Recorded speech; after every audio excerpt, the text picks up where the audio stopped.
Hello viewers, this is Laila from Italy. Sorry actually আমার সেমিস্টারের exam চলছিল যার কারণে আপনাদেরকে পরবর্তী ভিডিওগুলো দিতে পারিনি। ইনশাআল্লাহ ২-১ দিনের মধ্যে আমি সব ভিডিও আপনাদেরকে দিয়ে দিব স্টুডেন্ট ভিসা রিলেটেড।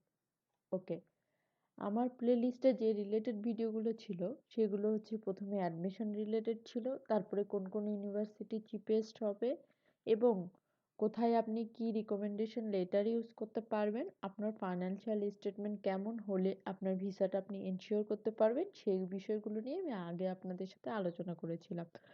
আজকে আপনারা সবচেয়ে বেশি যে ভিডিওটার জন্য ডিমান্ড করেছেন সেটা হচ্ছে আমরা যে ফাইন্যান্সিয়াল স্পন্সর আমাদের হবে তার আসলে এফিডেভিটের জন্য আমাদের কেমন টাইপের ডকুমেন্ট দরকার হবে, এইটার একটা স্যাম্পল অনেক স্টুডেন্টই আমার কাছে চেয়েছিলেন।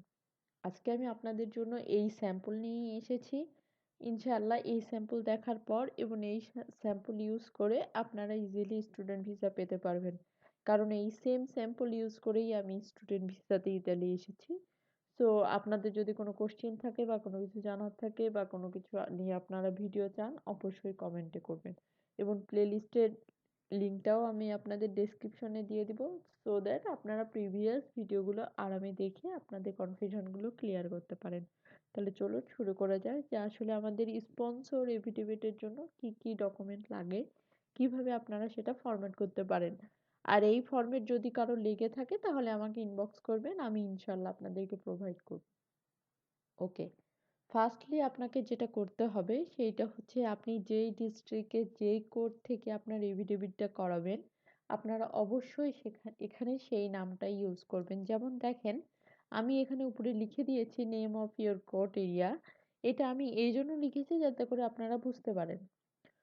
দেখেন, office of the notary public, আমি যেহেতু ঢাকা থেকে করেছি এই জন্য আমি ঢাকা লিখেছি। আপনার যদি বগুড়া হয় আপনি বগুড়া লিখবেন, আপনার যদি নওগাঁ হয় তাহলে নওগাঁ লিখবেন। আশা করি বুঝতে পেরেছেন এই বিষয়টা।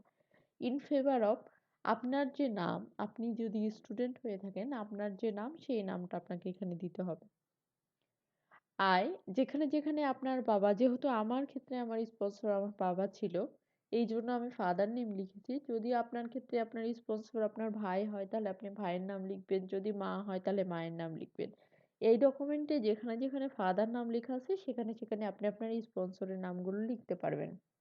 আই, তারপরে আপনার স্পন্সরের নেম, তারপরে ফাদার অফ স্টুডেন্ট নেম, যদি আপনার ব্রাদার হয় তাহলে ব্রাদার অফ লিখবেন, যদি মাদার হয় তাহলে মাদার অফ লিখবেন। ওকে, তারপরে আপনি যেটা দিবেন সেটা হচ্ছে আপনার প্রেজেন্ট অ্যাড্রেস, আপনার পার্মানেন্ট অ্যাড্রেস, আপনার রিলিজিয়ন কি, আপনার প্রফেশন কি, এগুলো আপনি দিবেন। আর অবশ্যই অবশ্যই খেয়াল রাখবেন এই অ্যাড্রেসগুলা কিন্তু আপনার না, আপনার বাবার। আপনার বাবার প্রফেশন, আপনার বাবার পার্মানেন্ট অ্যাড্রেস, আপনার বাবার প্রেজেন্ট অ্যাড্রেস, আপনার বাবার ন্যাশনালিটি কি।